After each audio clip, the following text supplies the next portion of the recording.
Greetings and welcome to the long-anticipated Paper 2 resources, especially designed for your paper involving the Catcher in the Rye.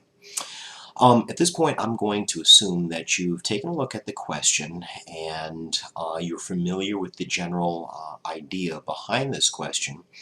What I'm going to do with this video segment is to break this question down for you as best I can, relate it to the Catcher in the Rye readings, and maybe possibly pull in some various other themes and issues from the background history, the narrative that is, so that you have a better understanding of exactly what it is that I'm looking for in this paper. Let's start out with the idea of the culture of conformity, okay? Now, to be specific and to be sure, what I'm talking about is a time period in American history that comes in the aftermath of World War II. What you've got are people, the American citizenry that is, by and large, conforming to various modes of expectations.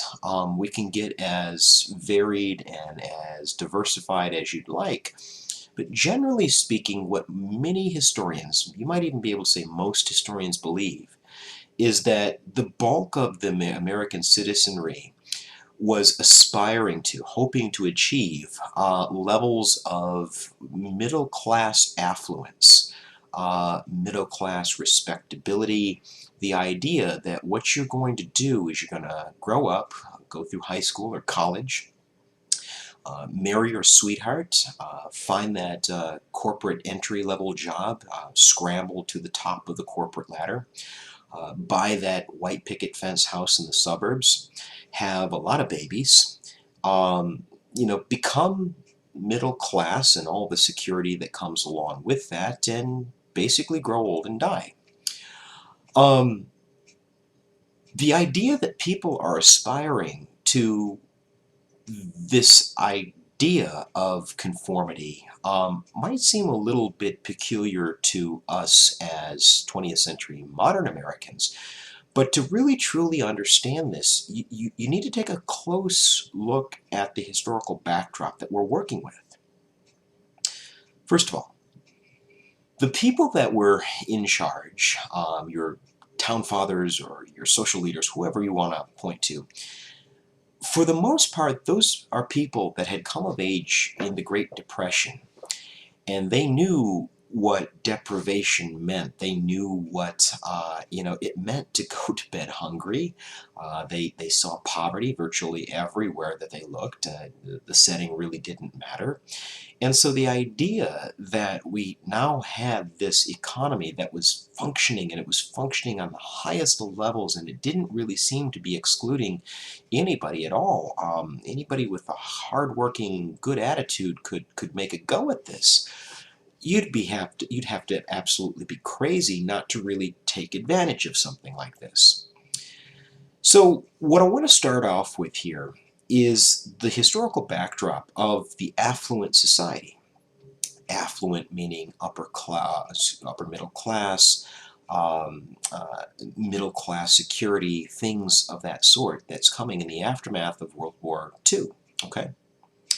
And so in the aftermath of this, what you've got is an economy that really is booming. Okay? Unemployment is down, wages are up, the standard of living is up. If you need a little bit more help when it comes to this affluent society and the nuts and bolts of the post-war economy, check out a video lecture entitled The Affluent Society Lecture, which should be located in the video lectures folder inside the Unit 2 folder. Okay? That'll give you a little bit more backdrop of what we're talking about here. But as I've said in that particular lecture, there are things that Americans were being socially conditioned to want. Now, I'm using air quotes. Why?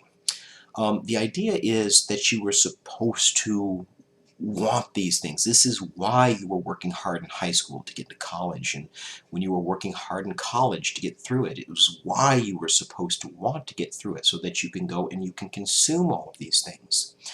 If you go back and you revisit that culture, or excuse me, that affluent society lecture, you'll know that American consumerism, buying things, is a very important attribute of the cultural aspects of the immediate post-war period.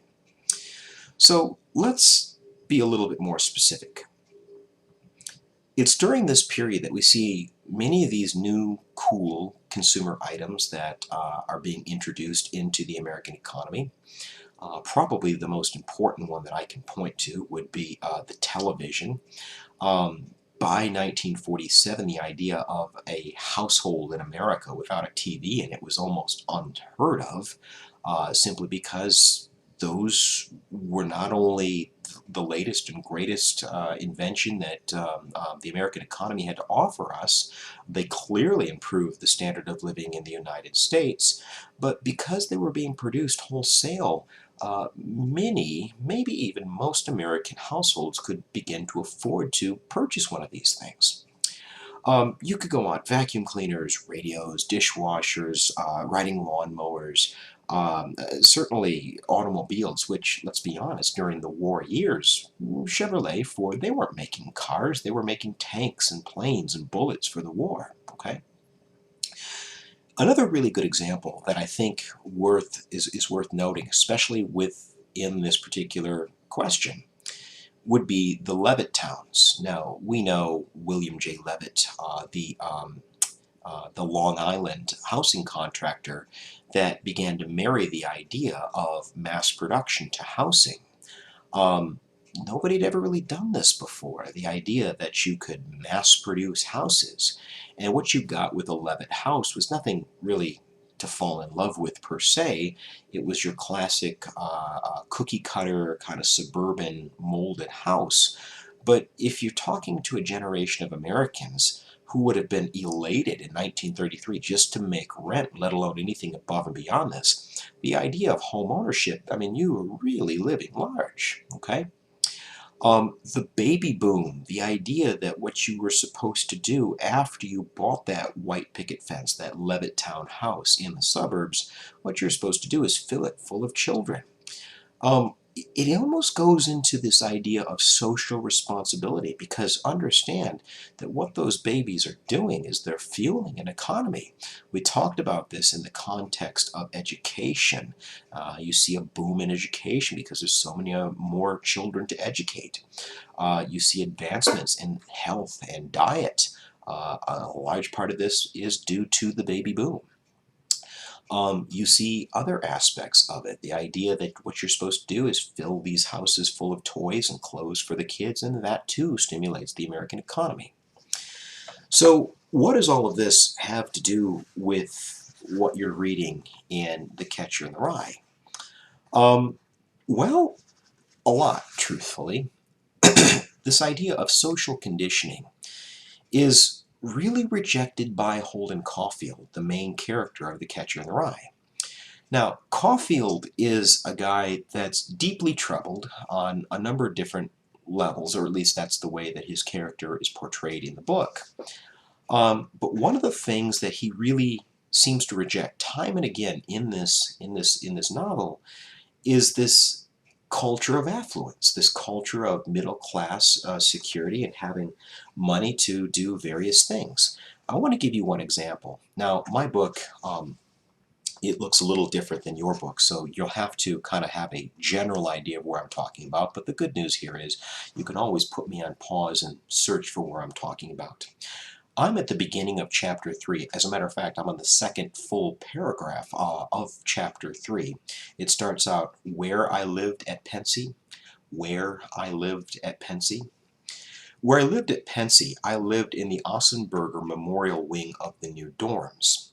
It was only for juniors and seniors. I was a junior. My roommate was a senior. It was named after this guy, Ossenberger, that went to Pensy. He made a pot of dough in the undertaking business after he got out of Pensy. What he did, he started these undertaking parlors all over the country that you could get members of your family buried for about $5 a piece. You should see old Ossenberger. He probably just shoves them in a sack and dumps them in the river. Anyway, he gave Pensy a pile of dough, and they named our wing after him. the first football game of the year. He came up to school in this big goddamn Cadillac, and we all had to stand up in the grandstand and give him a locomotive. That's a cheer. Then, the next morning in the chapel, he made a speech that lasted about 10 hours. He started off with about 50 corny jokes, then just to show us what a regular guy he was. Very big deal. Then he started telling us how he was never ashamed when he was in some kind of trouble or something to get right down on his knees and pray to God. He told us we should always pray to God, talk to Him, and all wherever we were. Um, as you can see, with that, and if you kept on reading, you'd be able to mine more and more of this rejection of the idea that what you're doing is you're going to school, however you want to define school. You're going to school so that you can afford to buy a Cadillac. You're going to school so that you can become a big shot, as Holden Caulfield would probably call it, a big shot like this Ossenberger guy. Um, I mean, the idea that, adults are corny and adults are a little bit lame, I mean, that's kind of always been with us as a culture, I mean, we're a very youth-oriented culture then, now, and every time in between. But I think that there's something to be said for this idea of adult authority, and the idea, especially deeply embedded in an institution like this private school, Pensy, that what you're actually doing is you're preparing for your future, that the here and now really doesn't matter the same way that it might matter years on down the road in American history. Okay. The next thing that I want to talk about kind of dovetails with this whole idea of why people are going to school, but let's talk a little bit about the where they're going to school. Pensy, there's no other way around it. Pensy is very much an elite organization. It's where the very wealthy or the at least upper middle class choose to send their children. Um, it's what we probably would call today a prep school. It's designed to get you into elite institutions of higher learning, in particular the Ivy League. The idea here is if you get into Pensy, you can get into Harvard, you can get into Yale, Princeton. The world is your oyster if you can get through one of those institutions. It's a way of setting yourself apart from the average American student, okay? To some extent, we still have that. Once again, Caulfield very much rejects this idea of elitism in the form of higher education. To show you what I'm talking about, I want you to open up your books to chapter 12. This is going to be a little bit further in there, in chapter 12. I'm on page 85 of my book, if yours looks like mine, but it's in this particular moment, he's in this nightclub. He's been kicked out of Pensy at this point, and he is at this nightclub where he runs into a girl that used to go out with his older brother. So it's the first paragraph that starts out, "I was surrounded by jerks. I'm not kidding. I was surrounded by jerks. I'm not kidding." At this other tiny table right to my left, practically on top of me, was this funny looking guy and this funny looking girl. They were around my age, or maybe just a little older. It was funny. You could see they were being careful as hell not to drink up the minimum too fast. I listened to their conversation for a while because I didn't have anything else to do. He was telling her about some pro football game that he'd seen that afternoon. He gave her every single goddamn play in the whole game. I'm not kidding. He was the most boring guy I'd ever listened to, and you could tell his date wasn't even interested in the goddamn game. But she was even funnier looking than he was, so I guess she had to listen. Real ugly girls have it tough. I feel so sorry for them sometimes. Sometimes I can't even look at them, especially if they're with some dopey guy that's telling them all about a goddamn football game. On my right, the conversation was even worse, though. On my right, there was this very Joe Yale-looking guy, as in Yale University, in a gray flannel suit and one of those flitty-looking tattersall vests. All those Ivy League bastards look alike. My father wants me to go to Yale, or maybe Princeton, but I swear I'd rather go to one of the, I wouldn't want to go to one of those Ivy League colleges if I was dying, for God's sake. Anyway, this Joe Yale-looking guy had a terrific-looking girl with him. Boy, was she good-looking, but you should have heard the conversation they were having. Now, I realize that this might be a little bit of a stretch when it comes to what we're driving at here, but it is, again, a rejection of this idea that you're supposed to want to get through high school to get into the most elite institution of higher learning, in this case, Yale.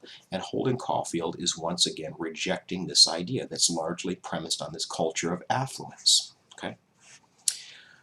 There's one last thing that I'd like to cover with you in this segment, and that would be post-war notions, 1950 notions of gender norms. Okay.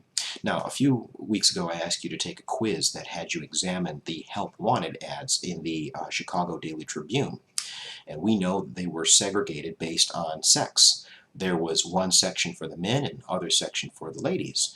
And we know, because I graded your quizzes, we know that most of the jobs that were available to women during this period emphasized things like secretarial work or sales work. They were not things like neurosurgery or physics or things of that sort. In any case, we know that one way that post-war America really emphasized gender roles was through fashion and through other aspects of culture that emphasized one role for men and one role for women. There's a portion in, especially in the early part of The Catcher in the Rye, when Holden Caulfield is talking about this girl that he used to know before he actually even went to Pensy, that actually turned out to be the date of his roommate, a guy by the name of Stradlater. Um, anyway, if you read in chapter 6, you'll know that he has a fight with his roommate, and a lot of this is going back to his former acquaintance Jane, Stradlater's date.